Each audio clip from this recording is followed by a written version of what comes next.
Hi, I'm Christy. I want to talk to you today about enjoying your destination when a loved one has special needs. So you finally made it to your destination. All your hard work is done and it's time to reap the benefits of all of that hard work and planning. Just like with nearly every area of life when a loved one has special needs, enjoying a vacation is still filled with lots of twists and turns, and sometimes it even goes sideways. I found an article on parents.com. You can find a link to it on my blog at www.havenofhopeforme.com. This originally posted in early July of 2018. So in this article, the author talks about a recent vacation that they took with their family. And it was successful, but things didn't go exactly as planned. They end the article with 4 really well thought out tips. I especially liked their first one. You need to consider what your ideal vacation is like for your family. All members of the family should have a say, and what you decide is likely to be different than what I would decide or what my family would decide, and that's okay. What matters is that everybody has fun and that you enjoy your time together and you're able to make memories. So while you're enjoying your vacation, I have a couple other suggestions. 1, build some flexibility into the schedule. This can be really beneficial when somebody has special needs and they become overstimulated, or sometimes they need some extra chill time. Or maybe somebody's not sleeping well because there's a new bed and things are just so different, and so they need to sleep in later or maybe take an unexpected nap. Flexibility can be key.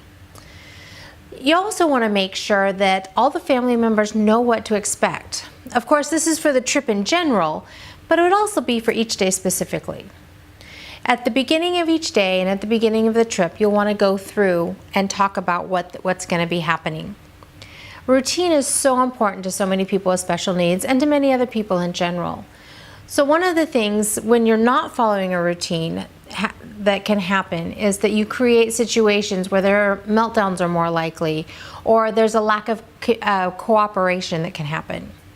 So these can be minimized if people know what to expect and they're prepared for it. So you can do things like talk about it, maybe create a pictorial schedule, or create a story about what your day is going to look like and what your trip is going to look like. All of these things can help know what to expect so surprises don't happen.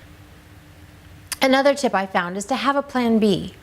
Life can go sideways on us sometimes, as I've mentioned, and when you add special needs to the mix, I'd say it's even more likely.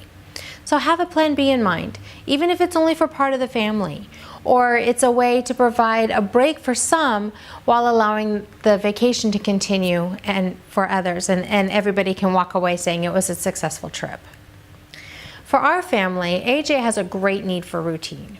He wants to know what to expect, and when he does, he's pretty easygoing. But you mess up that routine without any warning and oh boy, watch out. He's likely to go along with what we want, but he's also likely to complain about it and make a big deal about it off and on all day, and sometimes even for more than just the day. So it's just much easier if we can warn him ahead of time and let him know and help him plan for these changes. If I were to apply this to a vacation, I'd say we'd want to do things like talk about where we're going on a vacation, when we're going, how we're getting there, what we're going to do while we're there.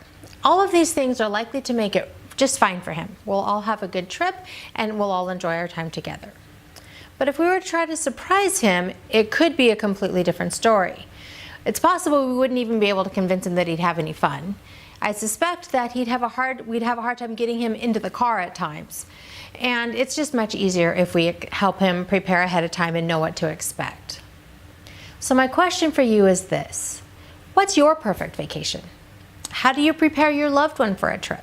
I'd love to hear your experiences and ideas. Maybe you'll even give me some ideas on how to help AJ prepare better. I have a couple favors to ask as well. If you find someone that you think would benefit from this video or from my blogs, I would love for you to share it with them. I'd love to help as many people as I can. I'd also appreciate it if you would sign up for my email list. This will help you make sure that you don't miss any future content as it comes out, as well as any resources that I think you might find beneficial and any bonus content that I send out. So I hope that you have an amazing trip and that it's a very successful vacation for you. I also hope that you can agree with me when I say that life is good and there is never a dull moment.